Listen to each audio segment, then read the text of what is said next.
I'm just going to start with this. The greatest thing I do every year, twice a year, is I go to the maximum security prison in Connecticut. And one of the projects that we fund with Women's Entrepreneurship Day is literally teaching incarcerated women in prison entrepreneurship in partnership with Redefining Ventures. And people don't really realize this, is that taxpayers, if you're in America, taxpayers pay $100,000 a year for them to be in prison. And this program only costs $2,000 each and is 84% successful. They don't go back to prison. I mean, that is really what, and Sharon is the living example. I mean, how long were you in prison? 20 years in prison.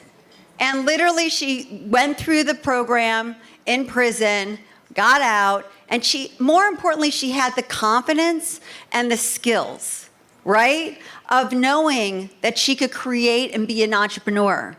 And a lot of people who go through this program aren't all entrepreneurs. Sometimes, you don't have it in you, But literally Sharon did. And that's one of the programs we support. So first off, so that was good. I went into the middle, but that's okay. Woohoo! So thank you everyone for being here. And I'm so honored to have such an incredible room here. We have some of the most incredible people that you've already listened to, but also everybody in this room who has dedicated your time today, because that's all we have is time. And literally to be here to support these initiatives that our foundation supports. So we started in 2013 when I ended up in Honduras on vacation, not realizing it was the murder capital of the world. And, I still went when I learned it was the murder capital of the world. And I ended up in a boutique hotel in the jungle. Then I was watching birds for like 3 days. And I'm like, oh my gosh, if I watch another bird, I'm going to go cuckoo. Get me out of here. And so the guy at the hotel said, I know this woman. She's a development director of an organization called Adelante in Honduras. Why don't you go? It's safe. It's about a 2-hour drive. You could see Honduras. And you can meet these women who are getting these microloans. And this was in 2013. And so I went on that journey. I ended up spending not just the afternoon, I ended up spending 3 days on a dirt floor. And I met all the women that were getting these $100 microloans. And I'll just give you one story of a 72-year-old woman, and this is the woman why I thought of this whole idea of Women's Entrepreneurship Day organization. She was like in her 70s, and she had 3 little kids. And I'm like, oh my God, this is a miracle. What are you eating? You know what I mean? Anyways, fast forward. These were her grandchildren. And her daughter passed away. The husband... Anyways, the daughter passed away. The husband ran off. And she got a $100 microloan from this organization called Adelante. And she lived in this little hut, dirt floor with these 3 grandchildren in one room. But she was selling Cokes and toothpaste with the one window. And literally when you spoke to her, she was just so proud and excited. But she made enough money to pay $1 a month for these kids to go to school. So of course, I'm like, oh my gosh. That made me realize, wow, this organization is making a huge impact. And I started finding all the data. And basically, there's millions of microloans around the world. Women are paying them back at a 98% rate. Men in the 70s, low 70s. Just kidding. But no, it is true. Anyway, fast forward. So anyways, I learned that, 90% of that money goes to educate their children, provide for their families. When women are empowered in business, they have self-confidence, they have dignity, they don't allow human rights violations. We're a capitalist society. Give a hand up, not a hand out. So that was my idea in 2013 when nobody was talking about women entrepreneurs or women in business and media. UN Women wasn't even talking about women entrepreneurs. There were, companies didn't even have women's groups. So I said, wow, if we create a day, we'll create the conversation. So we launched at the United Nations and we partnered with the State Department, and that's how we launched in over 140 countries. And today, I'm super excited. Oh, I'm super excited every day. I think you probably realize that.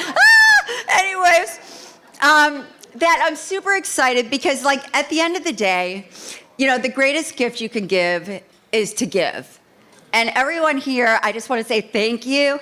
Literally today, what we support is one, incarcerated women in prison in entrepreneurship, but we also launched an AI program for every single person that's a woman, whether you're successful or you're a nurse or you're in Zimbabwe or you're in Venezuela. We created an AI program made it super easy. People like me could learn it. Literally, I'm high EQ, low IQ. So meaning, we made it so simple and easy for everybody. Whether you have a computer or not, you can do it on your phone. Because most people in this world don't have a computer, right? There's 2.5 billion unbanked, and they're mainly women, that they can actually do our AI program simple and easy. And I want to say that we've got literally over 2,100 girls right now in countries like Afghanistan, Zimbabwe, and all these different countries. And to see, we're going to post this and you have to watch it. It's what they're saying, because it's giving them hope. Right? Because the project, especially in Afghanistan, where people are forbidden to go to school, literally are at school, they can't afford it, so literally they have to go all together into their homes where they have internet, because not everyone has internet, and they literally are going through this program right now. And we're having a lot of, Olivier knows, he's our community manager, woohoo! And so literally, these projects are very important, because if we can give everyone a hand up and not a hand out and provide the tools and education is the absolute key. And some of the other projects that we've done is we created the first ever Women in Disability startup cohort to help disabled women start their entrepreneurial journeys, but actually Google for Startups now funds that all over the world.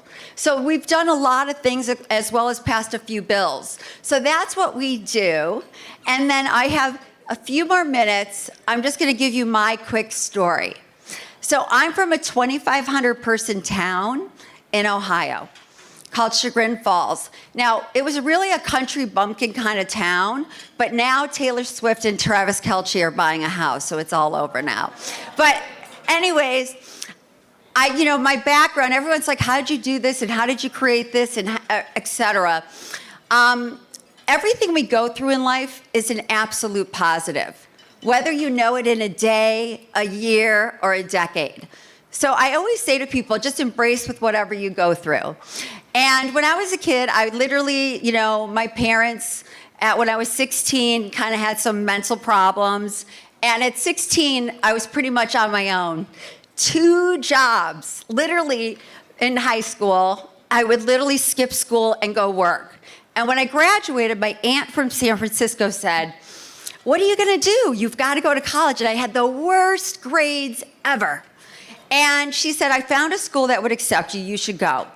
So I ended up going to this school that was an all-women's college, that was an old finishing school turned 4-year liberal arts school for women, 300 women.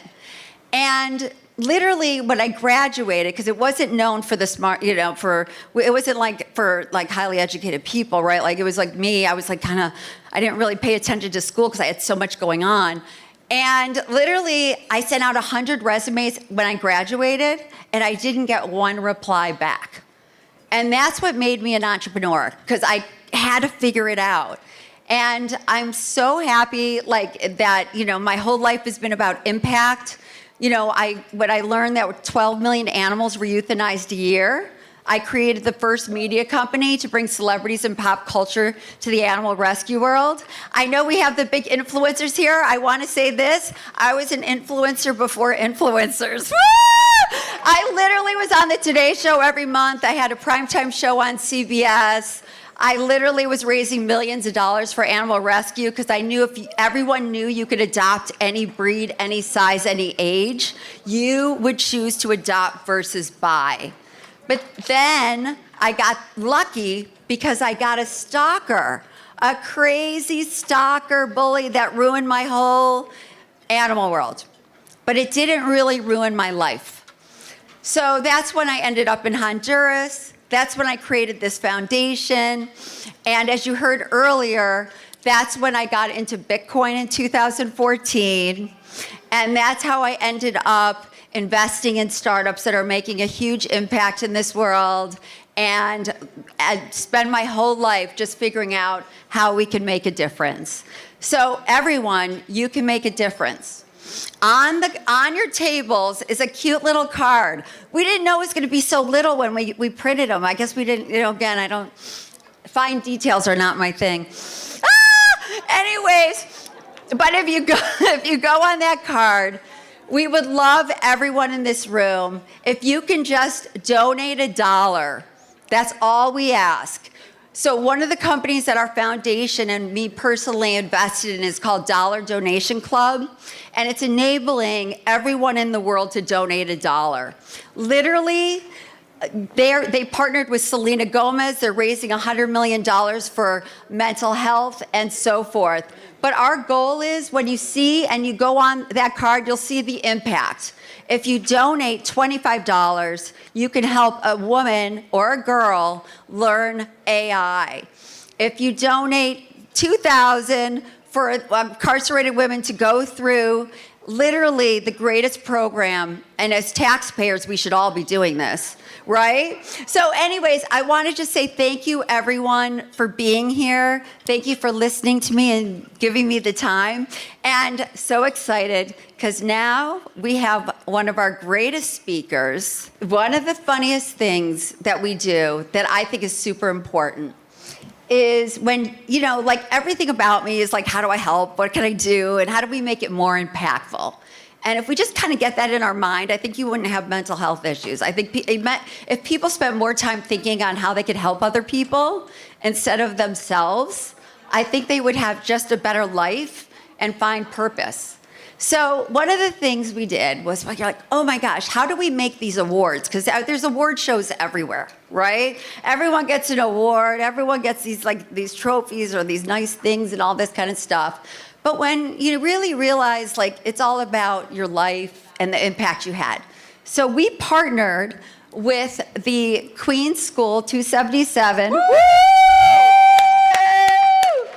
With all these disadvantaged girls, and they created the Pioneer Awards. So the awards that you see today that these women and men are gonna receive were actually created through this program that we did called the We Do Arts Entrepreneurship Program.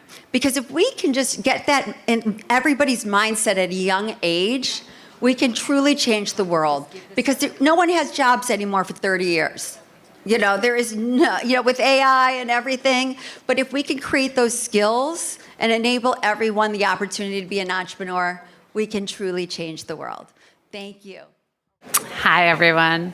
Thank you so much for this. It's really an incredible honor to be recognized and to stand here surrounded by women who are not only building incredible things, but also building possibility. I'm really humbled. When I think back to my beginnings as an entrepreneur, I think back to the dinner table. My mother, who's standing right there taking pictures, is an entrepreneur, and she started as a reluctant one. However, she worked relentlessly, and like most entrepreneurs, she never turned it off. So dinner table conversations in our house were never small talk. They were about ideas, about problem solving, about resilience, and about finding a way forward when the path was not clear. From early on, I came to see entrepreneurship as simply what we do when there's a problem to solve. I believe women have a kind of superpower when it comes to solving problems in particular. We see what the world needs, and we have the grit to do something about it. Think about it. Women make up to 85% of household purchasing decisions, directing more than $10 trillion in US consumer spending every year. We feed our families, and we nurture our communities. Who better to recognize opportunity to make things better for our families, for our communities, and the planet? But seeing opportunity is just the beginning. Turning that insight into real change, that takes resilience. Women entrepreneurs face significantly more rejection, yet studies show that our startups deliver twice as much revenue per dollar invested. Working mothers spend on average 15 more hours a week in unpaid labor and still perform at the same level professionally. Women are incredible because these challenges don't break us, they forge us. They make us more resourceful, more creative, more relentless. We get up one more time than we fall down. When I started my company, I wanted to help people eat more fruits and vegetables. I wanted to make them accessible and convenient. I knew that the problem was real. It's hard to eat healthy. Not everybody likes broccoli. Because I'd lived it. I'd seen it in my own kitchen, and I'd seen it in the lives of people around me. But we all know that conviction doesn't mean a smooth path. Through doubt, fatigue, fear, that's where problems are solved. And that's when change starts to happen. And that's why organizations like this matter so much. They remind us that women don't need permission to lead or to build. We already have what we need. We have the insight, the creativity, the resilience, and the will to keep going. We don't wait for someone else to fix what's broken. We follow our instincts. We build what we know intuitively needs to exist. And we remind each other every time we fall down and get back up that being a woman can be a superpower. So let's keep trusting our guts. Let's keep saying yes when it's easier to say no. Let's keep getting up one more time than we fall. Because together, we do so much more than just drive the economy. This is for women who build solutions. This is for women who shape the arc of our shared future. Thank you so much.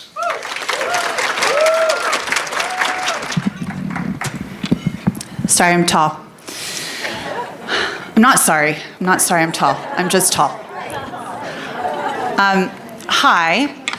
Thank you so much. This is an incredible honor, Wendy, and what you do here every year is so important. It's so important. It's an honor to be recognized as a Women's Entrepreneurship Day Pioneer Award honoree. This recognition means so much because it celebrates what I've dedicated my career to, building a world where women's innovation, leadership, and economic power are recognized as essential, not exceptional. For those of you not familiar with me, I'm Jesse Draper. I run Halogen Ventures, and I'm a venture capitalist or an investor. In venture capital, you raise a for-profit pool of funds and invest in startups based upon a thesis or a strategy. This year, we announced the close of our third venture fund in Fortune magazine based upon the data-driven thesis, Future of Family: how to support families at work, home, the physical health of the family, and the financial health of the family. A few years ago, one of our companies, Hop, Skip, Drive, a safer Uber-like service for kids, started working with the foster care system in Los Angeles.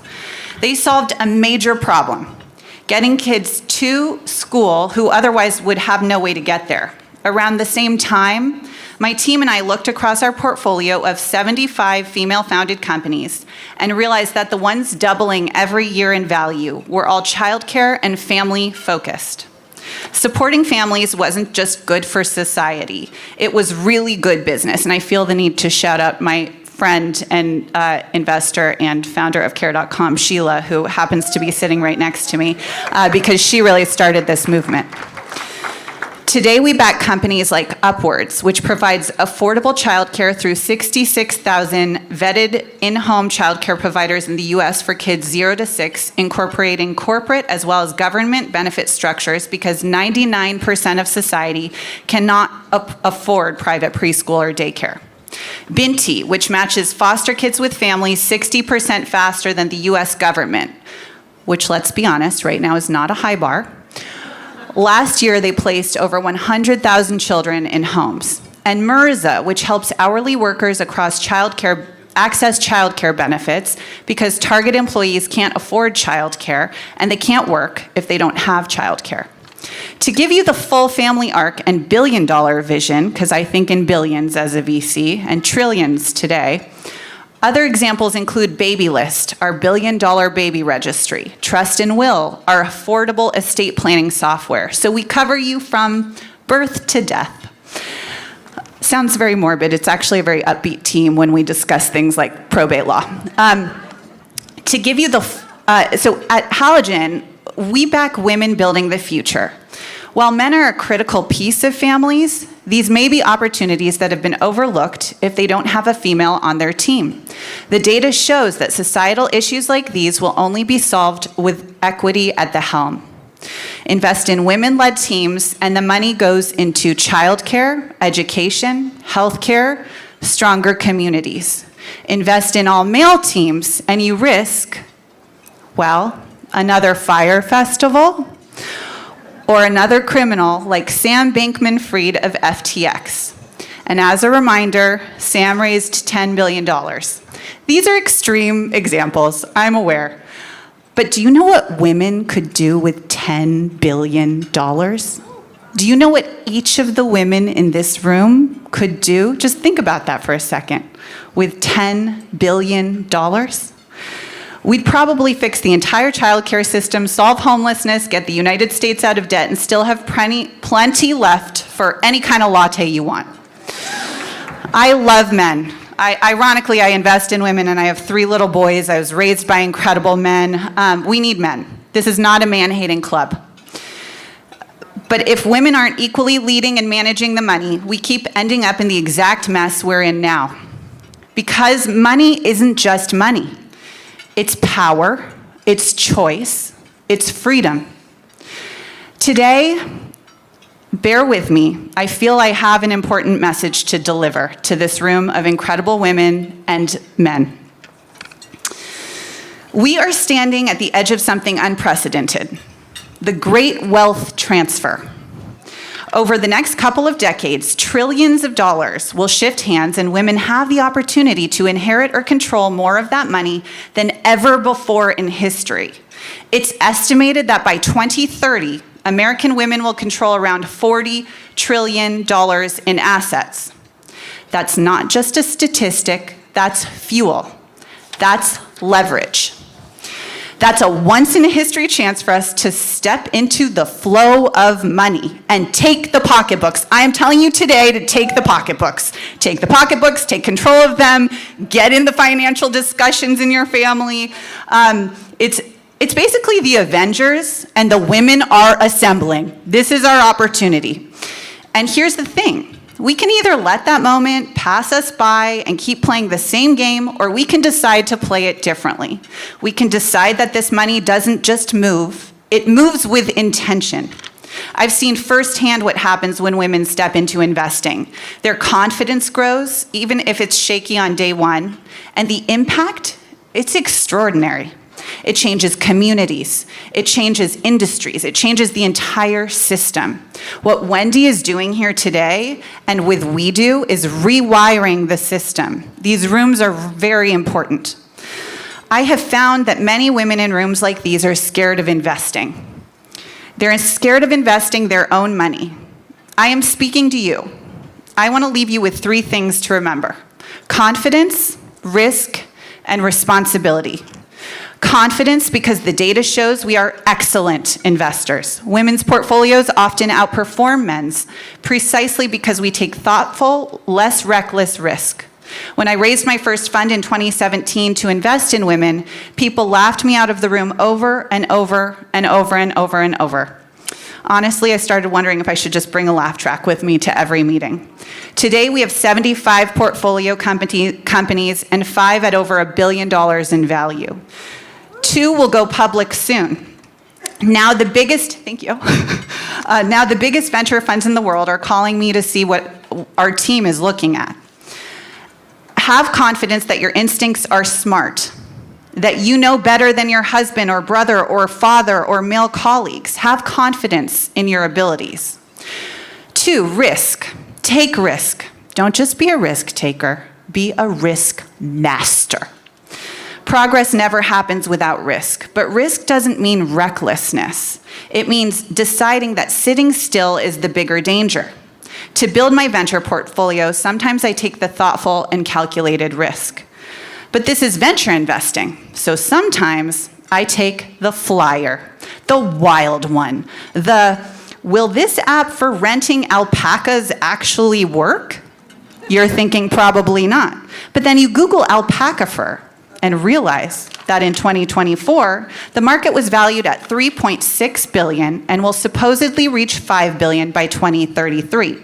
Those are real stats, by the way. So the craziest idea in the bucket is sometimes okay. Be a risk master. Could alpaca fur be the next Uber? I don't know, maybe. And number 3, I'll leave you with, responsibility. As a female, don't look at this as though investing is a sideline activity. You actually have a responsibility to participate. Because if we don't step in, nothing changes. I don't care if it's stocks, real estate, Bitcoin's going to the moon, by the way, startups, but you have a responsibility to invest. It could be $5, it could be 500 million.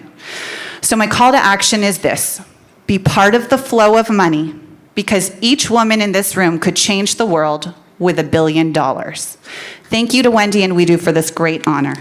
Thank you. First of all, thank you guys so much.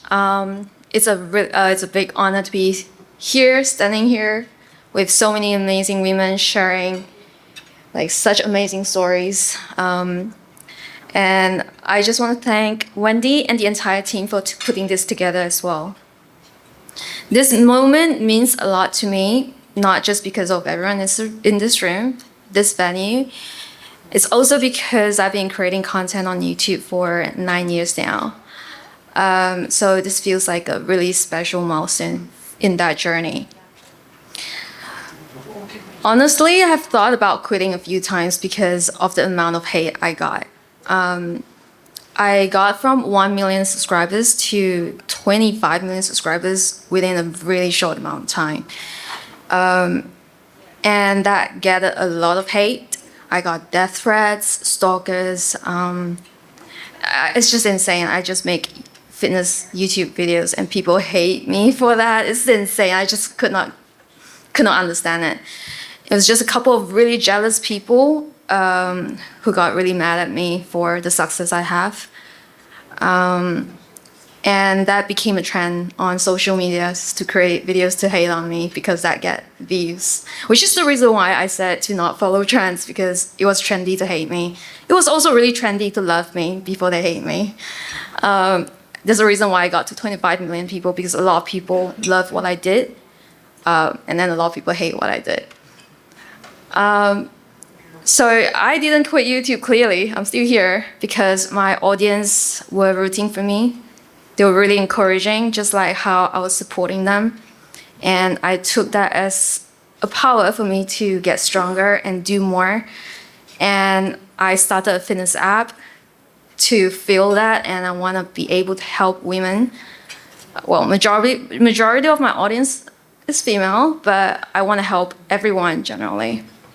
I want to make them feel included and supported and have a community that they can go to for support. And that's why this app existed. I invested a lot of my funds in it because I truly believe in it. So that's why this means a lot to me, this award, because it just made me feel like what I do is so worth it. I also remember reading comments from girls all over the world, and I saw a pattern. They all felt alone. They also felt like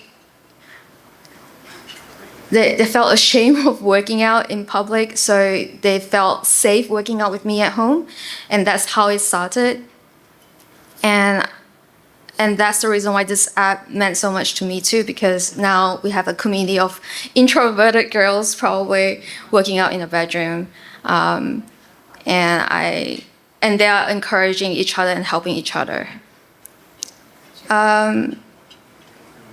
So that became the heart of my content, like fitness workout videos and guidance.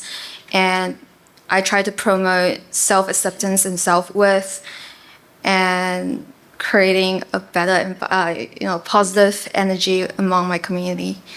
And yeah, on behalf of me today and lots of other young women who are just starting their fitness journey, thank you for this honor and recognition.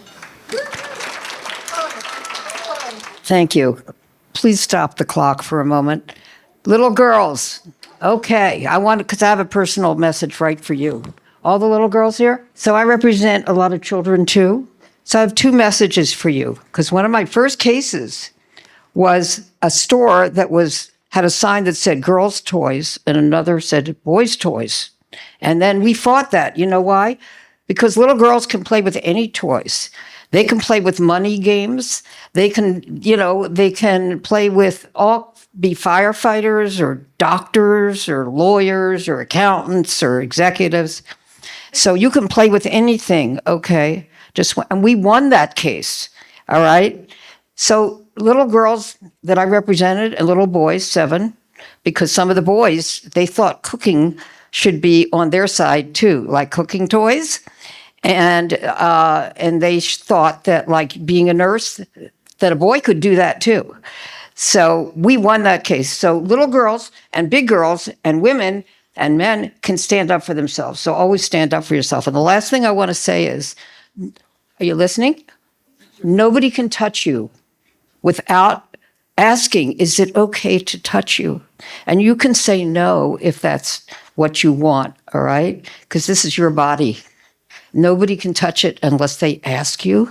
You could say, no, thank you, please don't touch me.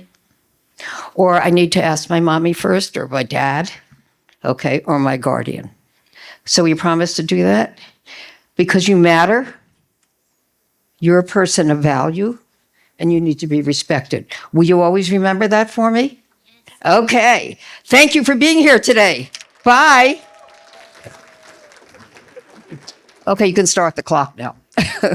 Okay, so I just want to say that, first of all, I want to say, because we're a women's rights organization, basically standing up for women entrepreneurs as well, always remember that the people who have a double burden of discrimination are often racial minorities.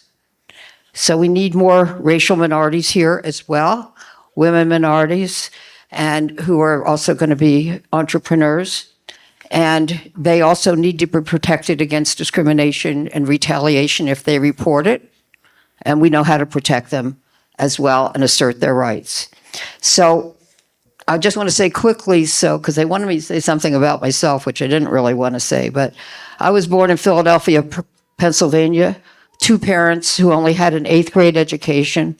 My father was a door-to-door salesperson, and we all never had a car, just enough money for food for the next day and all of that. But I went to a public all-girls high school in Philadelphia. It was all academic. And even though I wanted to leave because I didn't think I was as smart as the other girls, and I couldn't do it, my counselor said, you stay here, you belong here. And as a result, it opened up the university for me, and master's degree and law school and all of that. So I want to thank any teachers or anyone who has been teachers for that. So what I do want to say is sometimes the ultimate outcome of a case is not as important as the struggle for justice. If you fight for what you believe and what you believe is right and speak out publicly about it or confidentially in a mediation, raising that issue and generating public discussion might cause change, even if the lawmakers at that time are not ready to enact that change. Creating a climate of opinion that's supportive of change is an important step toward winning it. However, be careful what you say and seek counsel before you make public statements or leap into the unknown. throughout my entire career, people in corporate America, in government, and in powerful positions have been my adversaries, and even other lawyers have tried to intimidate me. It has not always been easy, but I've learned that if you have a firm and a burning commitment to right the wrong, and you are prepared for the battle, then you can overcome intimidation. Remember, if you're generating a strong reaction, you're probably saying something important. I've won many battles in my career by applying certain basic concepts and principles to my life. I start every day with the knowledge that helping people and fighting for justice is my duty, and that nothing worthwhile comes without sacrifice, self-discipline, and courage. I'm a lawyer, but you do not have to be one to help win change. At Rosa Parks' funeral on November 2nd, 2005, United States then Senator Barack Obama reminded us that Ms. Parks had, quote, held no public office. She wasn't a wealthy woman.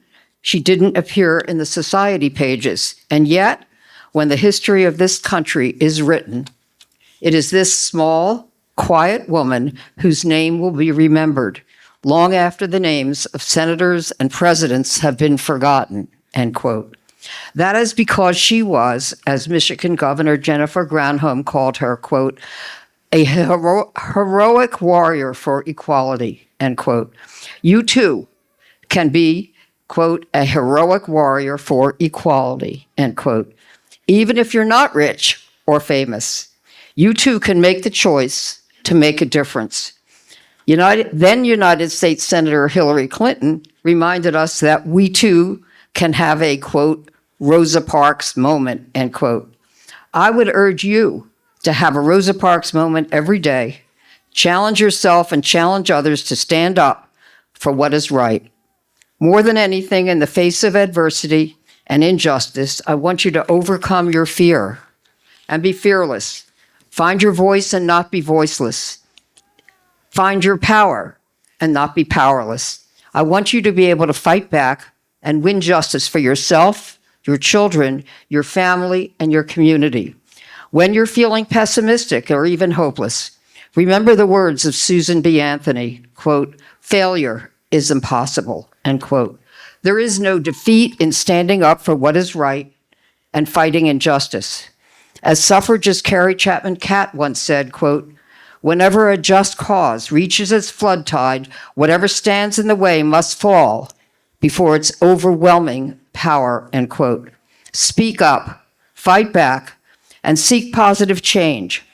Others will follow your lead, and ultimately, you'll come out a winner. Fight back and win. Thank you. Thank you for having me. Good afternoon. I thought I'd start with two stories. The first is when you're taking a company public, you do this non-deal roadshow and you travel around the country trying to market your company.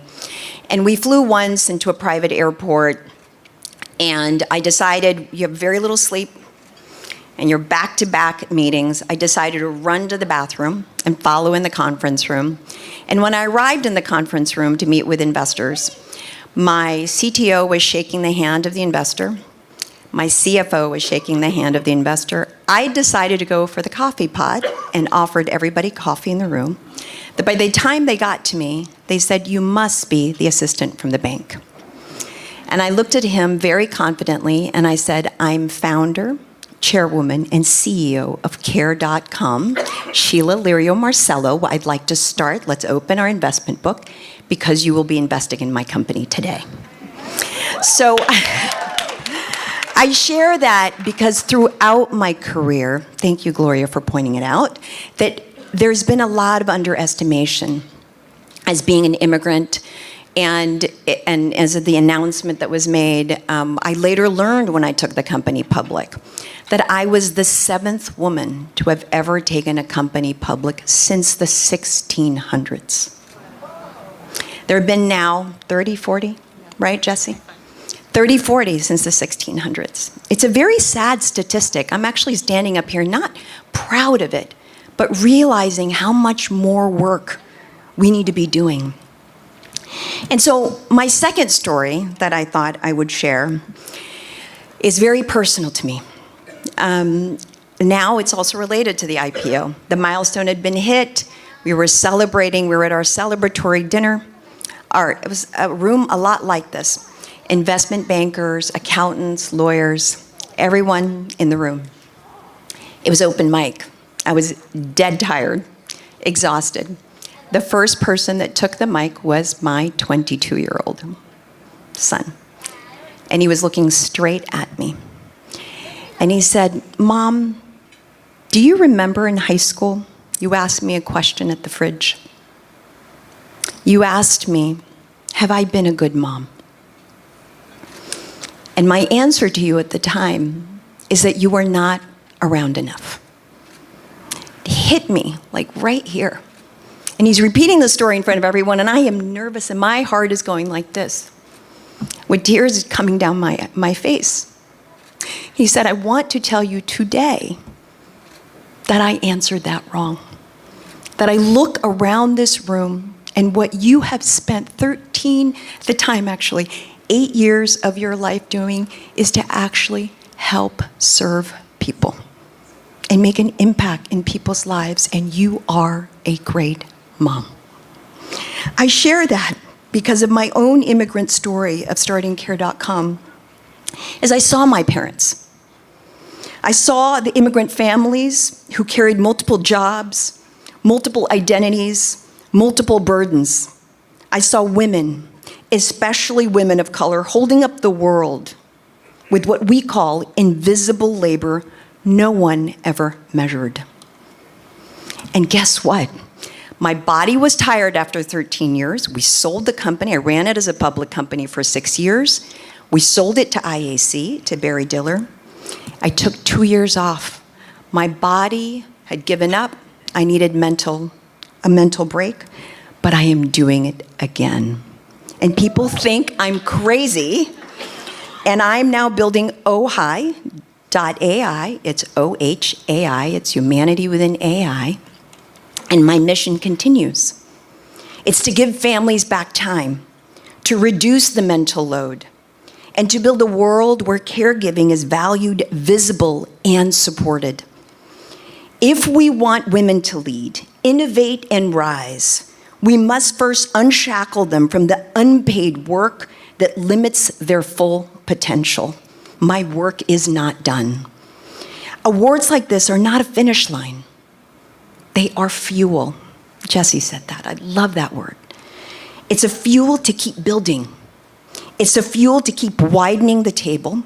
It's a fuel to keep ensuring that every woman, whether she is a mother, a caregiver, a daughter, or a dreamer, feels seen. I see you. I get to say that. We get to say that to each other, that we all feel seen, supported, and able to soar. So thank you, Guido, for lifting this work. Thank you for proving that when women design the future becomes more caring, more inclusive, and more just. So let's keep building a world where care is power. It's not just softness, it is power. Where women rise together and where joy becomes part of the infrastructure too. And I want to end with just a breath and from my heart, a mantra that I use meditation every day, to trust in love and to live in joy. Thank you for this honor. We are so honored to call Howard Morgan a great friend of our organization. From day one, he was like, absolutely. And I didn't really know how incredible Howard Morgan is. But he is seriously one of the nicest people and most humble people. First of all, he was the co-founder of the largest hedge fund in the entire world and most successful hedge fund in the world, Renaissance Technologies. He's also the co-founder of First Look Ventures. He's also the chairman of B Capital. But the most important thing is Howard is invested in 30 women-led funds. Woo!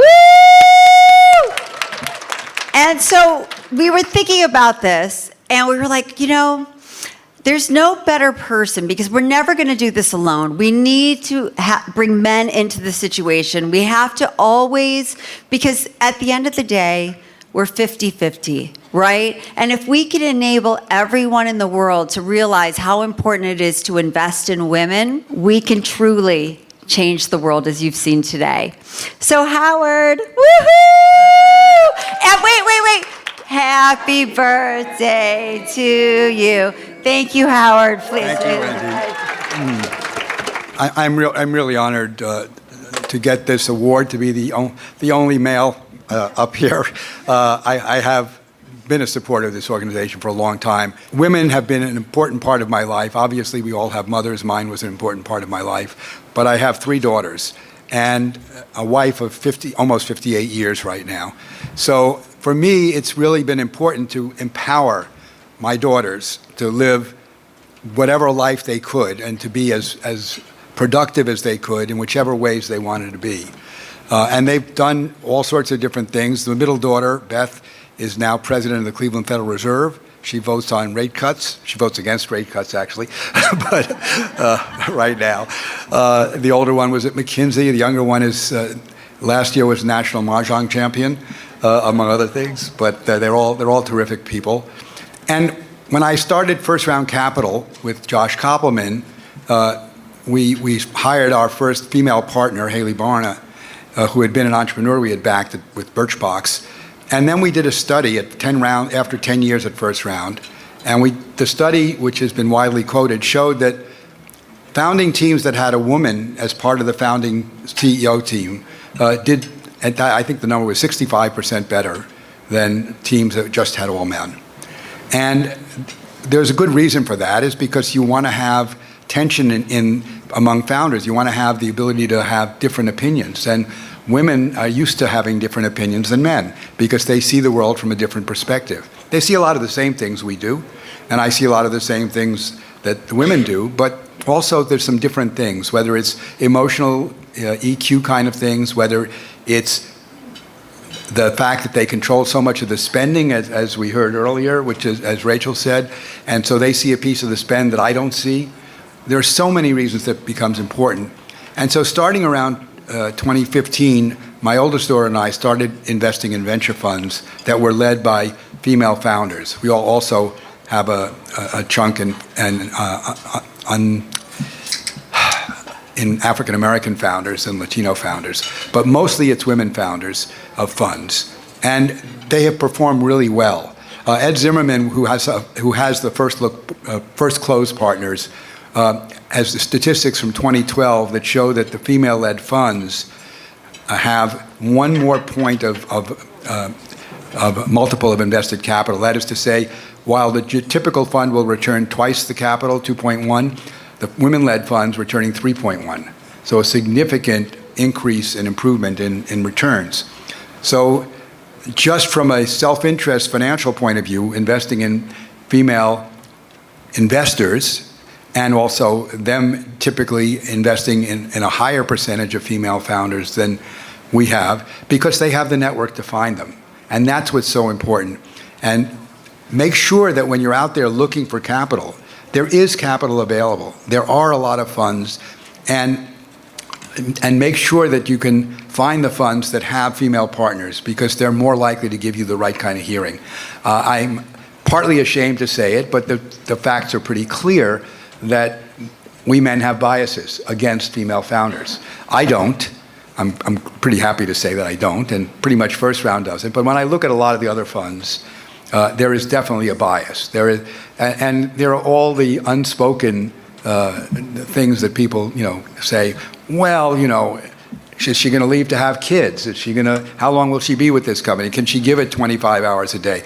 The answer is yes, they can and they do, but some people aren't willing to give the benefit of the doubt for that. So I want to help support as many of you as possible through the funds that I've invested in, and I want to wish all of you success in doing this, and my support for WIDO is deep and heartfelt, and I want to thank Wendy and everyone for this wonderful award.